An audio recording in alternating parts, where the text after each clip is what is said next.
வணக்கம். இன்றைக்கி நம்ம பார்க்க போகிற சமையல் ஒரு அருமையான மீன் மேக்கர் பச்சை குருமா எப்படி செய்யலாங்கிறத பார்க்கலாம். டேஸ்ட்டு சூப்பராக இருக்கும். மட்டன் குருமா மாதிரியே இது இட்லி, தோசை, சப்பாத்தி, ஊத்தப்பம் எல்லாத்துக்குமே அருமையாக இருக்கும். வாங்க எப்படி செய்யலாங்கிறத பார்க்கலாம். இப்போ ஒரு மிக்ஸி ஜார் எடுத்துக்கலாம். இதில் ஒரு கைப்பிடி அளவுக்கு கொத்தமல்லி சேர்த்துக்கலாம். அதே மாதிரி கொஞ்சமாக கருவேப்பிலை சேர்த்துக்கலாம். இது கூடவே கொஞ்சமாக புதினா இலை சேர்த்துக்கலாம். ஒரு 4 பல் பூண்டு சேர்த்துக்கலாம். அதே மாதிரி ஒரு 4 துண்டு இஞ்சி, ஒரு சின்ன துண்டு பட்டை, 2 கிராம்பு சேர்த்துக்கலாம். ஒரு ஏலக்காய் சேர்த்துக்கலாம். 4 பச்சை மிளகாய். இது எல்லாத்தையும் நைஸாக அரைச்சிக்கலாம். இப்போ இன்னொரு மிக்ஸி ஜார் எடுத்துக்கலாம். மெஷரிங் கப்பில் 1/2 கப் அளவுக்கு துருவன தேங்காய் சேர்த்துக்கலாம். 1/4 டீஸ்பூன் கசகசா, அது கூடவே 4 முந்திரி பருப்பு, 3 பாதாம் இதை சேர்த்துக்கலாம். 1 டீஸ்பூன் சோம்பு சேர்த்துக்கலாம். இது வந்து நல்லா நைஸாக அரைச்சிட்டு பார்க்கலாம். இப்போ ஒரு சாஸ்பேனில் மீன் மேக்கர் பார்த்தீங்கன்னா நல்லா மெஷரிங் கப்பில் 1 கப் அளவுக்கு எடுத்து கொஞ்சமாக உப்பு போட்டு சுடுதண்ணில் ஊற வச்சு வச்சுருக்கேன். இப்போ வந்து நல்லா தண்ணியை பிழிஞ்சிட்டு எடுத்துக்கலாம். 2-3 தடவை அலசிட்டு தண்ணியை பிழிஞ்சிட்டு தனியாக எடுத்து வச்சுக்கலாம். ஒரு குக்கர் எடுத்துக்கலாம். தேவையான அளவுக்கு எண்ணெய் விட்டுக்கலாம். எண்ணெய் சூடானதும் 1 டீஸ்பூன் சோம்பு சேர்த்துக்கலாம். சோம்பு பொரிய ஆரம்பிக்குது. கருவேப்பிலை சேர்த்துக்கலாம். 4 பச்சை மிளகாயை கீறிட்டு சேர்த்துக்கலாம். இப்போ நீளமாக நறுக்குன்னா பெரிய வெங்காயம் சேர்த்துக்கலாம்.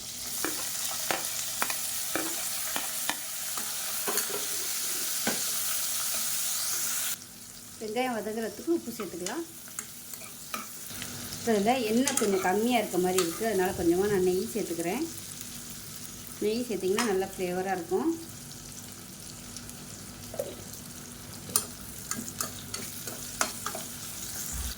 இப்போ வெங்காயம் நல்லா வதங்கிடுச்சு. மீடியம் சைஸாக ஒரு தக்காளி சேர்த்துக்கலாம். பொடியாக கட் பண்ணிவிட்டு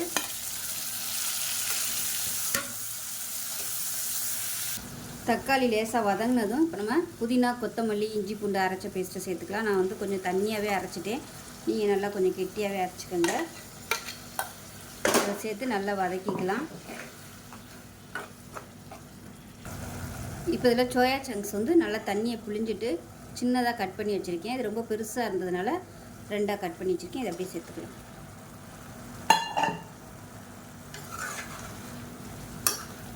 சேர்த்துட்டு நல்லா ஒரு பரட்டி விட்டுக்கலாம்.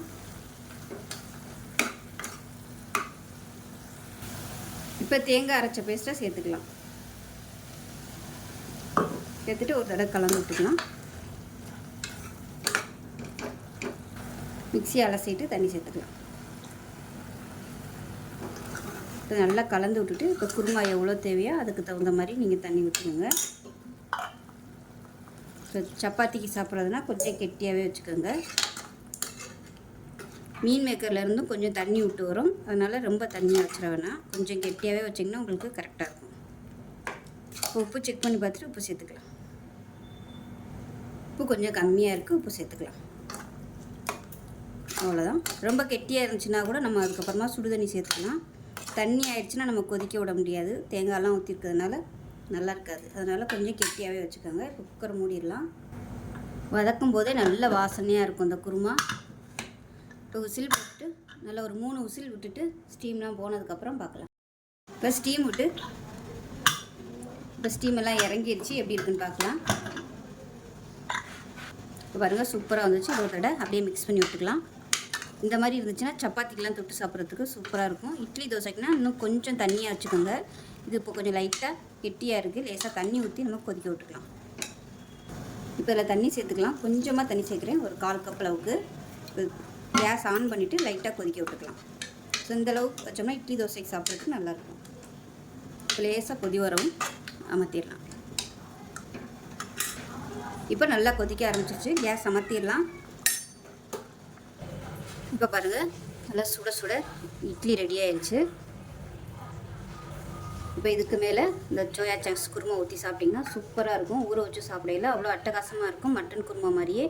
ஸோ இதே மாதிரியே செஞ்சு பாருங்கள். செஞ்சு பார்த்துட்டு எப்படி வந்துச்சுங்கிறத சொல்லுங்கள். வீடியோ பிடிச்சிங்கன்னா லைக் பண்ணுங்கள், கமெண்ட் பண்ணுங்கள், சேனலை சப்ஸ்கிரைப் பண்ணுங்கள், பக்கத்தில் பெல் பட்டனையும் ப்ரெஸ் பண்ணுங்கள். நன்றி.